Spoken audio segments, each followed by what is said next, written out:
Hi everybody, it's Gail from Gail's Bookish Things. I wanted to share with you this evening my currently inked selections for January. And I have a little bit of an unusual approach, which I think will be really quite fun. Instead of going with colors that we might think of traditionally as January colors, I've decided to pick colors in my stash, whether it be a sample or a bottle, that reflect January to me when I look out the window. So I'll explain that and mention that as we go along. But when I look out my kitchen window, I see a lot of brown. We have a small woods behind our house. It's sort of a woods that runs along the creek, and it separates our yard from the park. So even though it's park ground, it's actually nobody ever comes over. So this little woods area is looking quite brown these days. And when I look out on my deck, I see a lot of brown. I see brown in the birds that visit our feeder. I see browns in the plants that were once so vibrant on our deck throughout the summer and gave me so much joy as I would sit there daily and also contemplate the changes that were occurring in our lives. I love browns, and brown is a color that is quite apparent around here in wintertime with the dry leaves as well. So this color brown that I selected is Lee de Tay. This is an ink bottle that I have sent to me from my friend Katie over at Holy Fire Scribble. And I am really liking this brown, and I just put it in my Lamy Lux. This color is called Marin, and it's a broad nib. And I'm trying to think if there's anything else to tell you about this. It has the plastic grip, the anodized aluminum barrel, black tip, and sort of a coppery clip and finial piece on the bottom of the pen. I've really enjoyed this Lamy, and I'm really enjoying this ink. Okay, next, when I look out the window from the kitchen where I typically sit and journal, I still see green. And it is rather surprising, really, because you think of browns and the plants being more dead in winter. But I see patches of green grass growing in our lawn still. Now, maybe that will change with the colder temperatures that are sure to come yet in January and throughout the long winter months, but there is green still. And there's green on the kudzu vine, I think you call it, that are overtaking some of the trees, sadly, in my woody view. I also see green still in my garden. It's called a garden stalk, garden tree. Green stalk, I think that's what it's called. So it's one of those tiered plant holders for produce or flowers. I love that throughout the summer. And there's still some green there. It's so funny. The strawberry leaves are still green. This is Tasha font pen ink, of course, as it says. This is Yugisu. It's the name for olive. And I guess I should put the brand under there. This is a wonderful ink. I have forgotten how much I liked it. It's been a while. I'm a little bit greened out from all the greens I used in December, but I really wanted to commemorate this month of the year with the green that I still see. So you can see the basic green, but it sort of develops this sheen to it that's almost golden colored, Okay, so anyway, Olive Tasha, and I have this in my Enso Piuma, which I think meant feather or lightweight. Piuma, something like that. And this is the minimalist style. That part of my goal with this pen and ink selection is to put things together that I don't remember doing before. So combinations that are new. And this is definitely a new combination, and I love how it feels on this Cosmo Air light paper. Next, I have Van Diemen's Cradle Mountain Gray. This is a color I bought on a whim, which I have been known to do. It was on sale a while back at Van Ness, maybe a year or so ago, and it was going out of stock, so it's an old formula of the Cradle Mountain Gray. And it was a pretty good price. Don't remember what it was, but I thought it was worth trying because I do like writing with grays. This combination is not altogether new. When I first got my Pilot E95S, Christmas of 2023, I immediately inked it up with this. I thought a gray ink would work nicely in that pen. That was a gift to me, I've mentioned before, but it was a surprise to receive it. It was from my youngest son, Drew. So not this recent Christmas of 2024, but the previous Christmas. He gave that to me. And so, of course, it has sentimental value to me just for that reason, but I actually really like this pen. It has a gold nib. It's very reasonably priced for a gold nib pen. It's a small pen, but when you post it, it has a nice size to it. It may seem perhaps a little long in looking at it, but it does not feel heavy at all. So we have here Cradle Mountain Gray.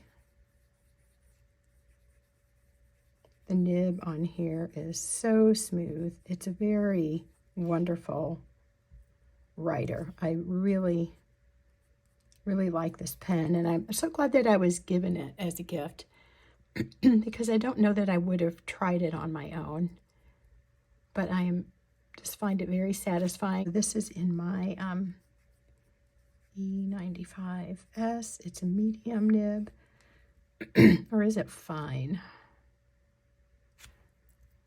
You know what? I think it's medium. Okay, and let's see. This is Pilot.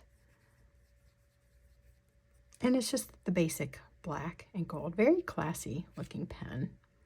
So gray. Well, of course, when I look out the window, in addition to the brown leaves, the ground turning brown, the birds that are primarily brown, I see squirrels that are gray, and I see skies that are gray, and I see a lot of gray in the woods. The first thought that I would think to say if someone asked me what color do you see when you look at the wintertime woods, I would say, oh, brown. But I actually noticed that the bark on the trees kind of tends towards more of a light gray. And gray is just the predominant color right now. We have sunny days in January, of course, but lately there's been a lot of rain, and so I just see a lot of gray. This color, shift my position here in my chair, this is Kaweco's Midnight Blue. We have had this in cartridges. I bought some for my husband a while back, and it works wonderfully in a cartridge in your Kaweco Sport Pen. Mine happen to be medium and broad nibs primarily, and this blue flows so nicely from the cartridges.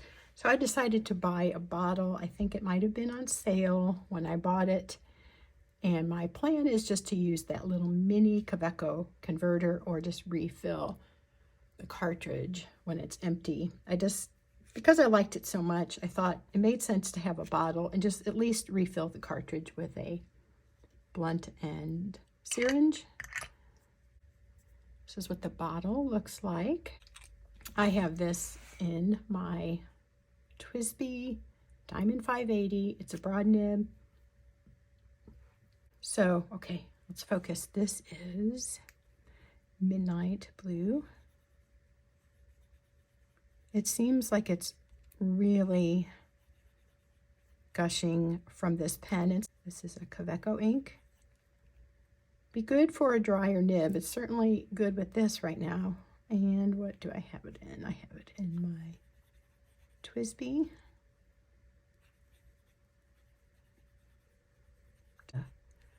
Broad nib. Don't think I specified on that one. I'll have to go back and do that. Broad nib, and this is Smoke and Rose Gold. It is like super gushy. I like a wet flowing pen, but that might just be a little too much if it doesn't kind of regulate. See how it's drying though? It's more of a medium blue now, and that blue makes me think of the sky in, you know, twilight, or even darker nighttime sky. I wanted to kind of remember the winter sky. This is the Show Me Colorverse ink, which is, as you will see, a very pale blue. So it's supposed to be like the Gateway Arch down in St. Louis City.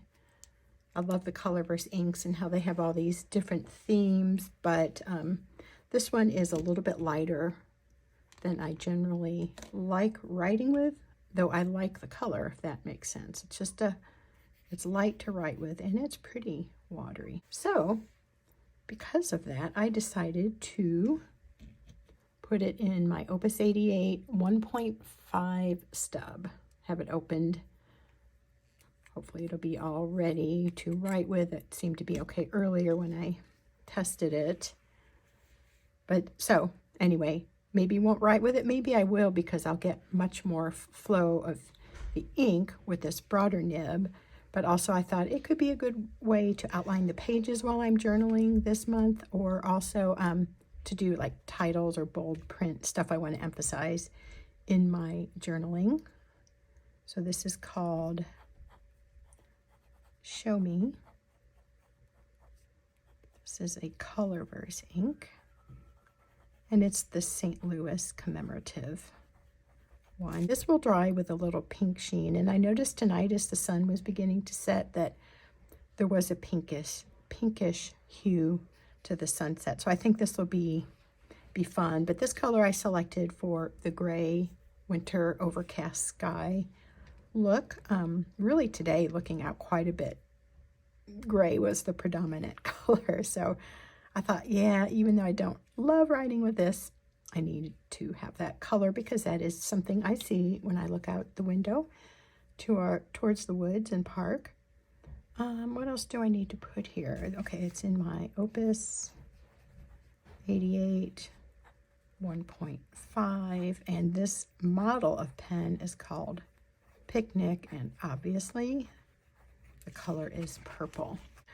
And you know what? I just realized I am one jar short. Oh boy. I'll take a break and finish this and come back with another jar, because I actually have 7 inks. This is about out. We're not going to get much here, but we'll do what we can. This is Noodler's Red Black. Doesn't seem to fit in with the other colors. I know it's a brighter, other side. It's a brighter color compared to these others. But when I look out the window at our bird feeder, I often see a male cardinal feeding there, and they are so beautiful in these gray, brown December, January months. They just add this beautiful pop of brightness. And when they're up in the tree, there's a big oak tree behind us. I call it like the neighborhood apartment building for birds, because every species seems to fly up there, but the cardinals against that gray trunk are so pretty. Also, we've been seeing a few purple finches, which are actually more red, and I saw a bluebird today, which, for being our state bird, I don't see it too often where I live. So Actually, we were able to fill that in. This is red black, which I mentioned, but to repeat myself as I write. This is by Noodlers. This was a sample from, I believe, Elise gave this to me. And let's see, this is in this little pen. It's a Schaefer 1951-ish era school pen. So it's a nice little fine, I mean, it's medium, but it's a fine-ish line. It feels very smooth, very, very surprised how much I actually like writing with that. I did just do another little stamp, and that one is a sideways bottle of ink. This is actually, as you can see, a mason jar stamp, but I wanted to get a big amount of ink showing. I have somewhere the little ink bottle cling stamps, and I can't find them, so I'm using this. I actually just bought a full bottle of this. I forgot that I had this sample, so when I was prepping these inks today, I came across this. I'm like, oh yeah, I'll finish that up before I open my bottle. This goes on so pretty. Look at that. It's a deep rusty orange is how I would describe it. Like fiery. It is such a unique color. It's just fun to play with inks, isn't it? Like, I want to just keep doing this. But so strange and so neat. Like right before our eyes, we're going to see this transform from this bright or intense, rich, rusty orange to a green sheening. I mean, it's just like, it's magical. A green sheening ink from that. It's so cool. I love it, and it's just such a unusual, fun writing experience. So I do have to tip this because of how I'm seated and because I'm left-handed, but I guess right-handed people would tip it the other way. So do you see that green? It is so wild. Okay, you might say, Gail, that is not a winter color, but looking out at my deck, I have my garden stock, which is this kind of terracotta color, and they're still green. So the green in here reminds me of the moss that I spoke of, and some of the patches of green grass. This kind of encompasses all the greens, but more the deeper green of the, is it called kudzu vine? Anyway, that, but this lighter kind of medium green makes me think of the moss that's growing on one of my planters, and some of the green that's still, surprisingly, in my garden stock. It's still barely alive. So let's talk about this one, or let's write down the details. This is, what is it? Indigo. Okay, I did ink this up. Let me pause this and we'll make sure it's working. Okay, it is working, and off camera this happened. So no, I didn't get my finger in the blender. This is the ink. Wouldn't you know? Almost made it. Okay, so anyway, Sandugo. This is a Vinta ink, and the sheen on it. I'm not a huge sheen fan. It just depends on the ink, but there's something about this that is so cool. Spoke a lot about that on a previous video, so I'll try not to go into that too much. This is a tailored pen company broad nib. It's a Yovo nib, but it's what they use, and they come pre-tuned. Let's see, the model is called Churchill. In this particular style, gosh, my husband and son are in the garage and they just honked the horn, and that startled me. Okay, this is Havasupai let's do pie, emphasis on the last syllable, falls. So again, yeah, this is just a little bit of the bright colors I still see. The clay pots on the deck, the garden stock on the deck, a little bit of green and the strawberries and the moss, and that working together with the green that's still in the grass and the vines growing in the woods, even though everything's mostly brown and gray. This is a little bit lighter maybe than a nighttime sky, but that's kind of what I was thinking of. Red for the cardinals and the purple finches. This for the gray skies with little bits of pink and orangey colors that come out. So those are my currently inked for January. What do you think of this selection? What is your favorite, and what are you wanting to use in January? What kinds of inks are you drawn to during the winter months? Thank you for watching. Hope you're all doing well, and we'll see you again soon. Take care.